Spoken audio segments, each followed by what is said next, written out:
भानु जी विवेकानंद प्रणाम अकादमी से भैया। पढ़कर जेआरएफ क्वालिफाई किया है। उनका हम सादर अभिनंदन करते हैं। भानु जी आप अपना परिचय बताइए सभी को।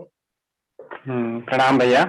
अ, मैं भानु प्रकाश गवेल छत्तीसगढ़ से बिलोंग करता हूँ और मैंने योग के क्षेत्र में बीए किया यूनिवर्सिटी ऑफ पतंजलि से और MA human consciousness and yogic science का कोर्स किया डीएसवीवी से। और अपनी जेआरएफ जर्नी के बारे में अगर मैं शेयर करना चाहूँ तो तीन तरह के लोगों ने मेरी बहुत हेल्प की है। सबसे पहले तो डीएसवीवी। तो जब मैं डीएसवीवी में था तब ऐसा था कि डीएसवीवी के सारे जितने भी प्रोफेसर हैं सबके सब एक चीज के लिए हमेशा हमको मोटिवेट करते रहते थे, वो है नेट। बेटा तुम नेट निकालो, जेआरएफ निकालो और उसके लिए प्रिपरेशन करते रहो, तुम कर सकते हो। मतलब एक जेआरएफ निकालने की उम्मीद और हिम्मत जो है वो डीएसवीवी ने जगाई। फिर अब क्या है, उम्मीद तो जगा ली हमने, हमारा गोल भी सेट कर लिया कि अब हमको जेआरएफ करना है। अब क्या होता है, आप कहीं जा रहे हो, मान के चलो आप केदारनाथ जा रहे हो, आपको जाना है केदारनाथ और आपको रास्ता पता नहीं है केदारनाथ का। तो क्या होता है, आप लोगों से पूछोगे। अब अलग अलग तरीके के अलग अलग लोग अलग अलग अपना स्टेटमेंट देंगे, अलग अलग अपना अपने तरीके से आपको रास्ता बताएंगे, लेकिन जरूरी नहीं कि हर इंसान आपको सही रास्ता दिखाए। तो वहां पे हमको जेआरएफ की जर्नी में सही रास्ता दिखाने का काम किया हमारे मनन भैया, सुरेंद्र भैया और विवेकानंद एकेडमी के जितने भी हमारे टीचर्स हैं उन सब ने।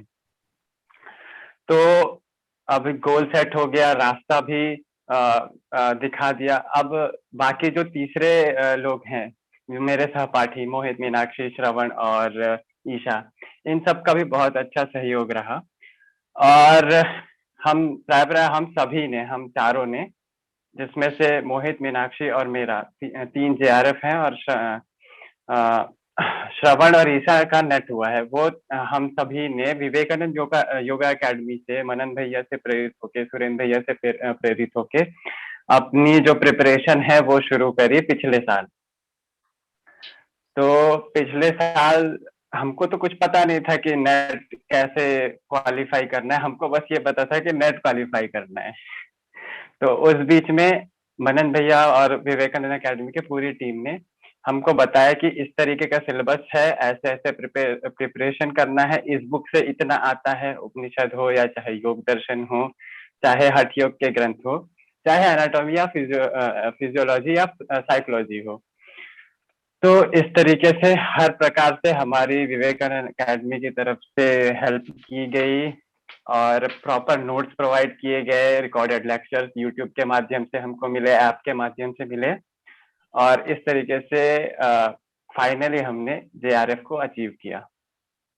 तो इस तरीके से बहुत मेरी जो बढ़िया जेआरएफ की भानु जी। जर्नी है। थैंक यू भैया। जी जी जी। अगला। भैया आपकी आवाज क्लियर नहीं आ पा रही है।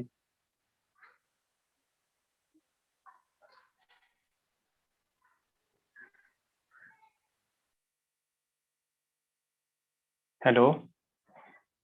करते हुए किस प्रकार की स्ट्रेटजी से आपने इसको अपनी सफलता अर्जित की है, प्राप्त की है? भैया आपकी आवाज क्लियर नहीं आ पाई, क्वेश्चन में क्लियर नहीं हूँ मैं। मैं ये पूछ रहा हूँ कि आप आपने जेआरएफ क्वालिफाई किया, तो जेआरएफ क्वालिफाई करते समय आपने किस प्रकार की योजना बनाई थी, किस प्रकार की स्ट्रेटजी अपनी तैयार की थी कि हम इतने घंटा पढ़ेंगे पेपर फर्स्ट को, इतने घंटा सेकंड पेपर को पढ़ेंगे? तो उसमें आपकी स्ट्रेटजी क्या रही है, तरीका क्या रहा है तैयारी करने का? जी भैया, मेरा तो ऐसा है कि जैसे ही मैंने पोस्ट ग्रेजुएशन कंप्लीट किया उसके बाद मेरा एक ही टारगेट था कि भाई अब तो जेआरएफ करना ही करना है। तो ऐसा था कि 4-5 महीने मैंने, मोहित ने, श्रवण और ईसा, चार लोग हम लोग मिलके ग्रुप स्टडी करते थे शाम को 8 बजे से लेकर के 10 बजे तक जो भी है, और बाकी दिन में हम सेल्फ स्टडी करते थे।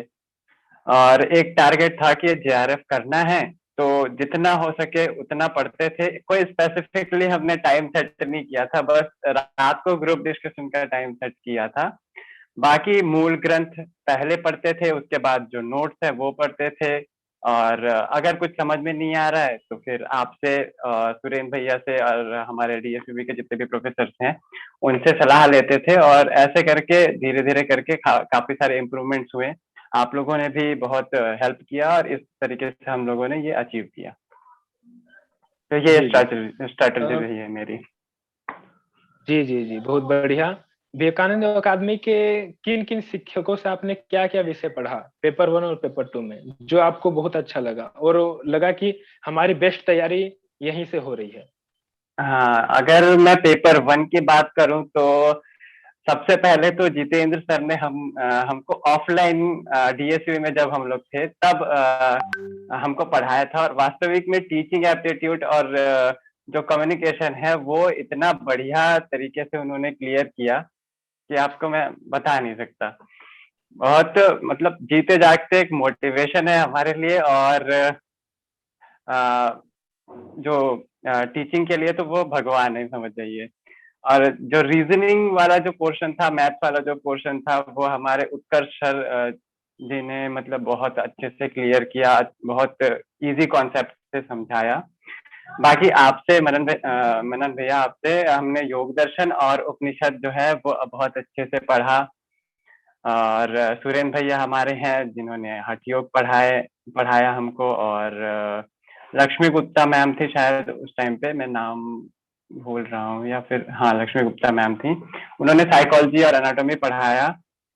बाकी और भी जितने भी टीचर्स थे सबका अच्छे से सपोर्ट मिला और काफी हेल्प हुई। हाँ, अगला ये प्रश्न है, हमारे छात्रों का अधिकतर प्रश्न रहता है, क्या कोचिंग लेनी आवश्यक है? सेल्फ स्टडी से भी आप अपने गोल को अचीव कर सकते हैं, तो कोचिंग क्यों लें? देखिए, सबसे पहले मैंने आपको एक कहानी सुनाई थी जब मैं अपना इंट्रोडक्शन दिया था। आपको जाना है केदारनाथ, आप अलग अलग लोगों से मिलोगे, अलग अलग सजेशन मिलेगा आपको, लेकिन जरूरी नहीं कि हर इंसान आपको सही सजेशन दे।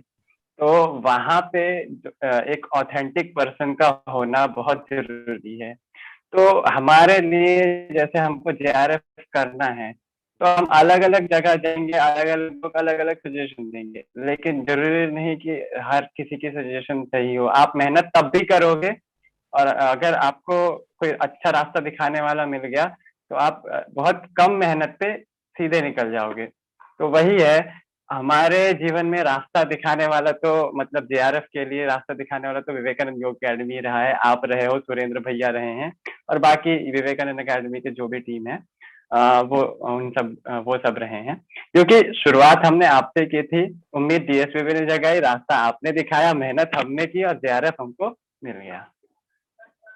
बिल्कुल बिल्कुल भानु जी, बहुत बहुत साधुवाद है आपको कि आपने जो आपको दिशा चाहिए थी वो दिशा आपको विवेकानंद अकादमी के माध्यम से मिली है, और उसी दिशा पर आप आगे बढ़ते हुए जो हमने आदेश दिए, जो निर्देश दिए, जैसा कि कहते हैं, जो शिक्षक जो है वो जिस प्रकार का दिशा निर्देश देता है और छात्र उसका अनुसरण करते जाते हैं, तो वो स्वाभाविक रूप से अपने गोल को अचीव कर लेते हैं। तो वो उदाहरण आप प्रत्यक्ष उसके उदाहरण है कि आपने जो जो दिशा निर्देश आपको दिए गए, आप सतत उसका निर्देश का पालन करते हुए अपने गोल को अचीव कर पाए हैं, सफलता अर्जित कर पाए हैं। साथ ही अंतिम मेरा ये प्रश्न है कि आप योग के विद्यार्थी हैं, तो इस योग विधा के लिए आपने कुछ अभ्यास भी किए कि जैसे आपकी पढ़ाई के दौरान आपकी एकाग्रता बनी रहे, आपका मन संतुलित व्यवस्थित हो, मन में शिव संकल्प जगे और आप अपने लक्ष्य की ओर निरंतर उसी उत्साह के साथ, उसी हिम्मत के साथ आगे बढ़ते रहें? जी भैया, एक प्रयास तो मैं मतलब जब भी मैं पढ़ता हूँ तब उससे पहले हमेशा करता हूँ। जैसे ही मैंने पढ़ाई शुरू की, सबसे पहले भ्रामरी प्राणायाम कम से कम 3 बार, भ्रामरी और उद्गीत का प्राणायाम का अभ्यास तो मैं करता ही करता हूँ। ये अभी से नहीं, जब मैं योग के फील्ड में नहीं आया था ना, उससे पहले भी मैं ये अभ्यास करता था, जब मैं 12th में था, 10th क्लास में था, या स्कूल के टाइम पे था। क्योंकि मेरे पिताजी जो है वो पतंजलि से जुड़े हुए हैं, स्वामी जी से जुड़े हुए हैं, तो बचपन से योगा अभ्यास मैं करता हुआ आ रहा हूँ। और जब मैं डीएसवी गया तो वहाँ नाद योग के बारे में सुना, तो नाद योग भी मैं डेली तो नहीं, लेकिन लगभग एक सप्ताह में 1 दिन ऐसे अभ्यास कर लेता था वहाँ डीएसवी में, घर में। यूट्यूब के माध्यम से। तो इस प्रकार से मैंने एकाग्रता के लिए थोड़ा बहुत कुछ अपने तरफ से प्रयास किया। बहुत प्रसन्नता का विषय है छात्रों, जैसा कि आप जान रहे हैं, योग के विद्यार्थी और योग का अभ्यास जब वो करते हैं तो जो उन्हें आनंद की अनुभूति होती है वो आप देख सकते हैं, क्योंकि योग विधा प्रयोगात्मक की विधा है। जब हम इस योग विधा को अध्ययन करने के साथ साथ अपने जीवन का एक अंग बना लेते हैं और उसका जब हम अपने जीवन में प्रयोग करते हैं, जैसा कि स्वामी विवेकानंद जी कह रहे हैं, योग प्रयोगशाला व नूनम देहस्थु योगी नाम। ये जो योगियों का शरीर है ये उनकी ही प्रयोगशाला है, और वो योगी लोग अपनी ही प्रयोगशाला में अलग अलग प्रकार की रिसर्च करते हैं। जिस प्रकार आप प्रत्यक्ष उदाहरण देख रहे हैं, जब भानु जी योग से नहीं जुड़े थे तब भी वे भ्रामरी प्राणायाम का अभ्यास करते थे, और जब ये योग का अध्ययन कर रहे हैं, योग के छात्र हैं, तब भी ये भ्रामरी प्राणायाम का अभ्यास कर रहे हैं। तो जो इनका निरंतर का अभ्यास है यही इनकी सफलता का कारण बना है, और इनके परिश्रम निरंतर यज्ञ के प्रति समर्पित रहे हैं, सतत परिश्रमी रहे हैं, और इन्होंने ये सफलता अर्जित की है। तो भानु जी, पूरे विवेकानंद अकादमी की तरफ से हम आपको जेआरएफ क्वालिफाइड करने की बहुत बहुत शुभकामनाएं देते हैं, और उज्जवल भविष्य के लिए भी शुभकामनाएं देते हैं। आप यथाशीघ्र पीएचडी में प्रवेश करें, और इस जो जेआरएफ की उपलब्धि हुई है इससे आप अपने परिवार, समाज और राष्ट्र का नाम रोशन करें, एक अच्छा रिसर्च समाज के सामने प्रस्तुत करें, ऐसी हम सभी की शुभकामनाएं हैं। बहुत बहुत साधुवाद।